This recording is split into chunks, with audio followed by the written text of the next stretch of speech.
If you're a Disney fan, you most likely have heard that Disney is in the process of retheming Splash Mountain rides in both Disneyland and Walt Disney World.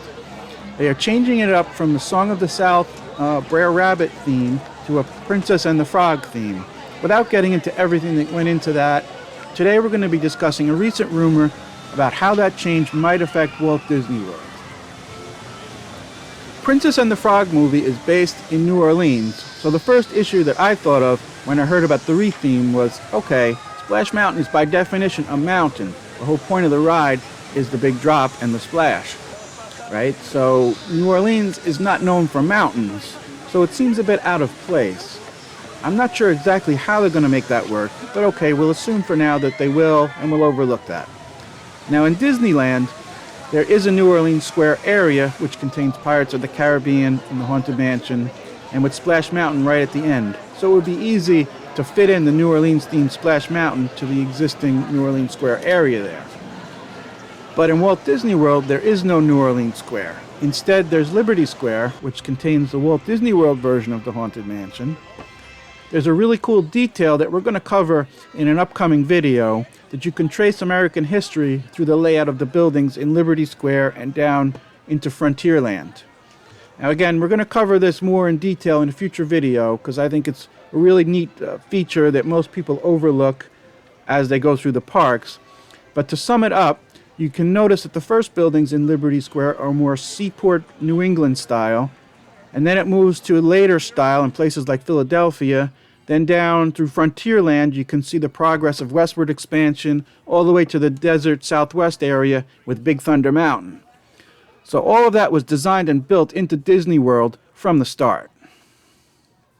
So anyway, now Disney has this problem of a New Orleans-themed Splash Mountain at the end of Frontierland. How will this fit in? Well, a recent rumor seems to indicate that Disney is considering a huge change to make that work. What we are hearing, and this is just a rumor, at this point nothing has been confirmed in any way, is that Disney would get rid of Frontierland entirely, extending Liberty Square slightly to incorporate some of the space on that side, and make the other half into a New Orleans Square area. But doing this creates a new problem: Big Thunder Railroad.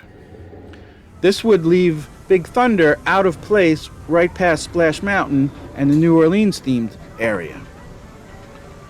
So building off of something Disney did mention in its Blue Sky possibility at the last D23 convention in September of 2022, the rumor has Disney creating a new desert-themed area based off of Coco movie, which was set in Mexico, which would then go into Encanto area and then into a Villains area, which would extend all the way around the lake to the Haunted Mansion.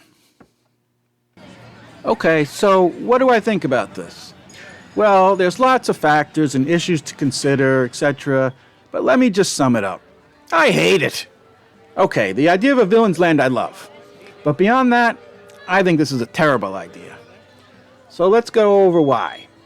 First, Frontierland is fundamental to the vision Walt had for both Disneyland and Walt Disney World, so I don't think it should just be tossed aside. I know things evolve and change, and that's kind of the way things have always been, and I can mostly deal with that, but I don't think you can just remove a fundamental land from which the parks are based. As we talked about earlier, there's a whole flow of the park design from Liberty Square through Frontierland that would be completely lost if you do this. Many other aspects and attractions in Frontierland would either be lost or have to be rethemed as well, such as Country Bears and Tom Sawyer Island. And then we get into the idea of a Coco Land and an Encanto Land. This would lead me to a whole other tangent about lands themed after movies or IP, which would be intellectual properties. I really don't like the idea of Disney's recent move to make everything based off IP, especially lands. Now, I have nothing against either Coco or Encanto. They're both great movies, but I just don't see basing whole lands off of them. I don't feel that this idea fits with the whole theme of the Magic Kingdom, but there's nothing else like that.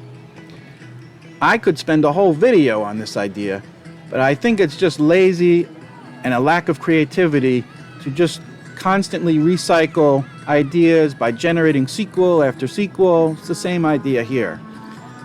The original Disneyland and Magic Kingdom had plenty of attractions that were based off of IP, sure.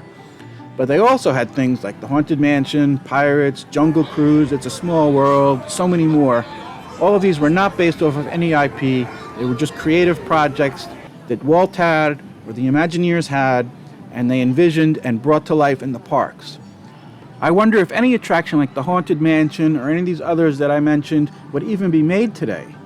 I just think it's a shame and a loss to make everything based off of IP and to lose that creativity and imagination that really went into making the parks in the first place. So my hope is that most of what we're hearing about in this rumor never happens, except the Villain's Land. What I think would work is if they could take the corner of Frontierland there by Splash Mountain and make that into a New Orleans themed area and retheme Pico's Bill into a New Orleans style restaurant, which definitely needs to be included in any retheming to the New Orleans area. You have to have a restaurant. So what do you think? Do you like this idea or hate it? Do you think it will happen at all? Do you have any other suggestions on what Disney should do? Let us know in the comments. Thanks, and like and subscribe our videos so we can keep doing this.